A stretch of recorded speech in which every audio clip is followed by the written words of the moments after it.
line with the roofs of the two halls which form the transepts above them.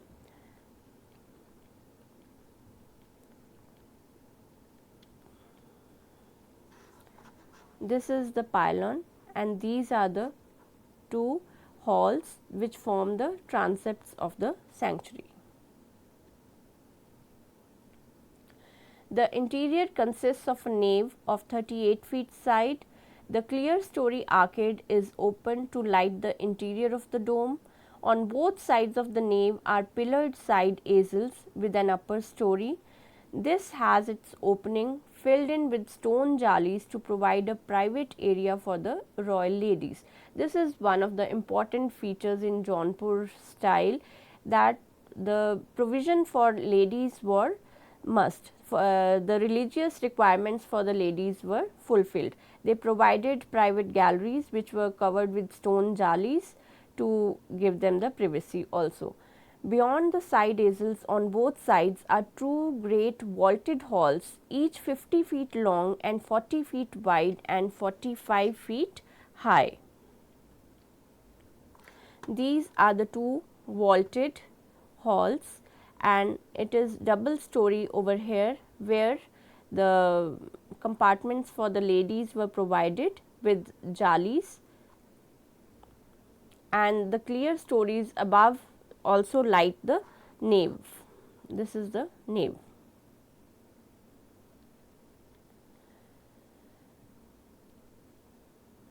This is the view of the Jami Masjid at Jaunpur, the entrance and the side walls, that is the cloister. This leads directly to the courtyard, and such kind of entrance hall is provided on all the three sides of the masjid. The interior of these walls have three mihrabs, each on the western wall, opposite which are the archway which open into the courtyard. That is, on the western wall of the sanctuary there are three mihrabs. To achieve such a large columnless space, the builders first threw across the 40 feet space a framework of two transverse ribs at wide intervals in the middle and two wall ribs or formerets at each end. On this permanent centering were laid the filling of severies of flat stones fitted on the backs of the ribs. To counteract the thrust of such a large vault, the side walls from the haunches of the ribs to the foundation were made up to 10 feet thick. Such a large columnless space is a rare occurrence in Indian architecture. Next is the Mughal architecture, the third phase of the Islamic architecture. The 50 years of Akbar's reign were a period of great artistic growth in all branches of art and architecture in India. His court was center of a culture which has influenced India ever since and has been survived the Philistinism of the 19th century.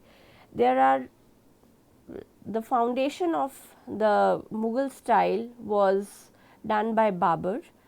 Babur was a great lover of the poetry and music executant in both, but had little time to leave any said monuments to architecture behind, and same may be said of Humayun.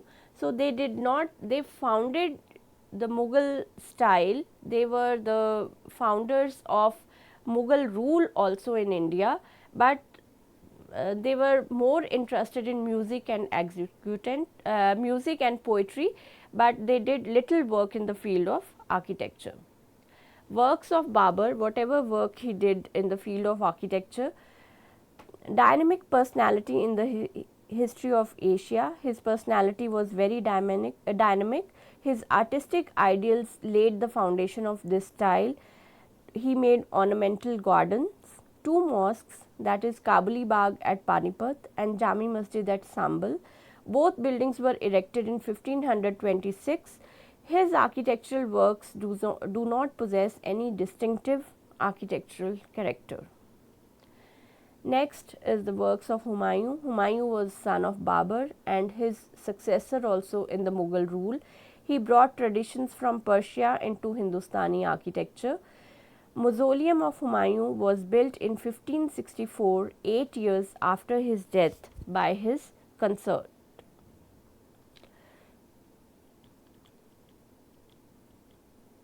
This is the Humayun's tomb, which was built by his wife Haji Begum after the death of Humayun, 8 years after the death of Humayun.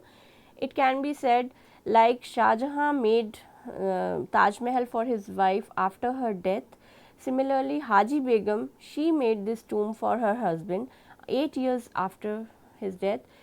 The site was chosen in Delhi, and this tomb rests in a huge site with greenery all around, and this greenery was also very well planned. And in this is a square plinth on which this tomb is erected. This plinth is approximately 22 feet high, and there are chambers under this. There are compartments under this plinth which are used for the visitors who visit this, to stay for the visitors who visit this tomb. This is the plinth, which is arcaded all around, and from each arch there is a compartment, there is for the visitors to stay. And this is the tomb, which is square in plan, and this is the dome covered. Basically it is square in plan.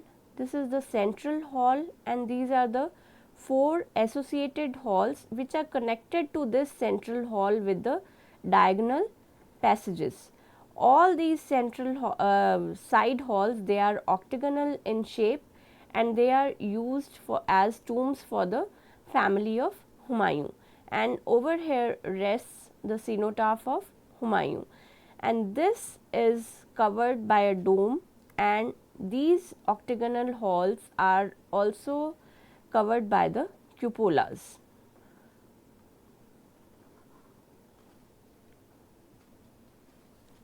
This is it. Then on the 3 sides, there on each, the elevation of all the 3 sides is same. On each side it is divided into 3 rectangles with arches in the center, and the central arch is used as a gateway to enter the hall.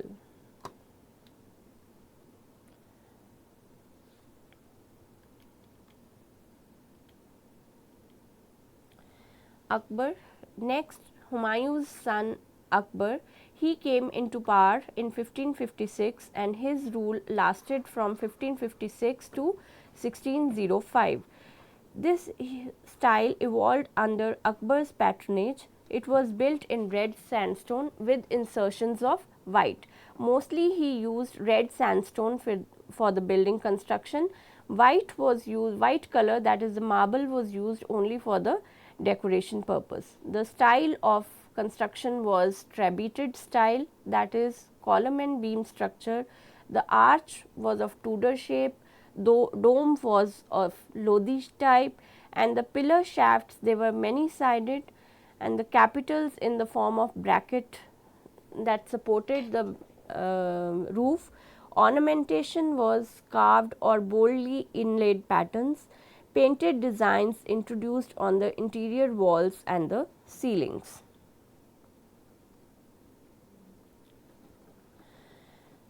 Works of Akbar, that is fortress of Palace of Agra, and his most ambitious architectural project was Fatehpur Sikri. He shifted his capital from Delhi to Fatehpur Sikri, which is 26 miles west of Agra. It is basically a town for the ruler, and no public is allowed to stay in this Fatehpur Sikri. This city was made, it does not have any roads, it has only terraces and courtyards. The other buildings which he made was Great Mosque, that is Jami Masjid, which is also situated in the Fatehpur Sikri. Buland Darwaza, this is the southern gateway of the Jami Masjid. Tomb of Saint Salim Chishti, whom he worshipped, he placed that also within the campus of the Jami Masjid. Then the mausoleum of Islam Khan. The other secular buildings which he constructed were palaces, that is palace for Jodhabai, house of Miriam, Sultana and Birbal, which were also the part of Fatehpur Sikri. The other administrative buildings which he made were Diwan-e-Aam, Diwan-e-Khas, that is the hall of private audience, Diwan-e-Aam, that is hall for public, for justice, miscellaneous orders, that is Panch Mahal, Khwabgah, astrologer's seat, the department of records, palace fortress at Allahabad also. This is the picture of the red fortress, Fort Agra, which is constructed of red sandstone.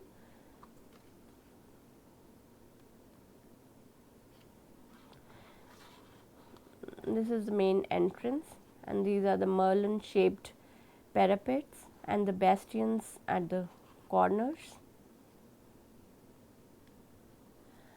This is the main plan, the main entrance which connects to the main palace, and these are the various compartments, and this is the huge wall platform over here from where patrolling could be done. This was so situated that Shah Jahan made the Taj Mahal over here so that the view from this palace could be possible. These are the different pictures of Diwan-e-Aam, Diwan-e-Khas. Then the Jahangir, son of Akbar and successor of Akbar, the field of building art was relatively uneventful. He constructed large formal gardens and similar ornamental retreat rather than architectural monuments. He patronized the school of miniature painting. His works, that is Akbar's mausoleum at Sikandra near Agra, mausoleum of Jahangir at Shadra near Lahore, and tomb of Itmadud-Dawla at Agra. So during his reign, only the gardens, formal gardens, ornamental retreats, these were the kind of buildings he made. He did not make any architectural monument during his rule, and he also patronized the school of miniature painting. These were the two most important contributions during his reign. Then the Shah Jahan, the son of Jahangir. This is the golden era of Mughal domination. The period it found expression in style of architecture of exceptional splendor and carried to the highest degree of perfection. The Mughal architecture attained its peak during his rule. The building art, it was the age of marble. Marble was largely employed. Marble was obtained from the quarries of Makarana in Jaunpur state. Ornamentation was sparingly applied. Moldings fine and rare in their contours. Plain surfaces are valuable as they emphasize intrinsic beauty of this material. That is what he thought. If we compare Akbar's reign and Shah Jahan's reign, the architecture, we can say that during the Akbar it was red in color and during Shah Jahan it was white in color. Akbar used red sandstone for most of his buildings. Marble was used only for the ornamentation and whereas in Shah Jahan's period, marble was used totally for the construction, and the marble used was taken from quarries of Makarana, that is in Jodhpur state. Ornamentation was very sparing, and we can see one of the main buildings which was made during his reign was Taj Mahal, which is considered one of the wonders of the world, and it is beautifully made. We will discuss about this in the next lecture. Thanks.